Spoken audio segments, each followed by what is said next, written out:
Newsreel. Real news real quick. U.S. inflation surged to a new 4-decade high in June because of rising prices for gas, food, and rent, squeezing household budgets and pressuring the Federal Reserve to raise interest rates aggressively, trends that are raising the risk of recession.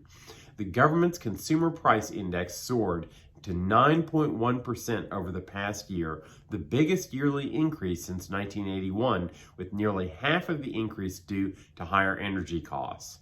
Senator Lindsey Graham of South Carolina is asking a federal court to quash a grand jury subpoena for his testimony in the Fulton County District Attorney's investigation of former President Trump's efforts to change the Georgia election outcome.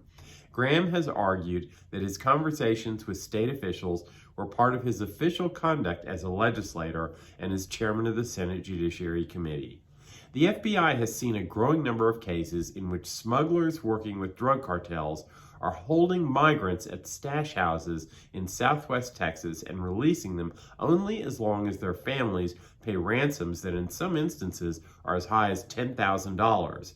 Since February, agents from federal law enforcement agencies in the El Paso field office have apprehended 15 individuals involved in the kidnappings of migrants in which ransoms were requested.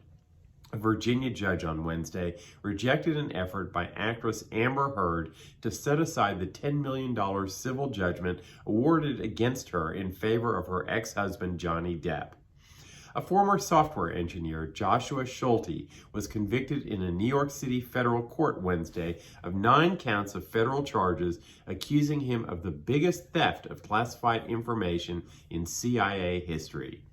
Centrist Senator Joe Manchin of West Virginia said that after the report showing the high inflation of 9.1% in June, negotiations over a budget reconciliation bill must slow to put together a budget more carefully that doesn't stoke inflation even more. Manchin said that the only component of the bill which he supports is the prescription drug savings, because 50% of the new revenue from that part of the legislation will go towards deficit reduction.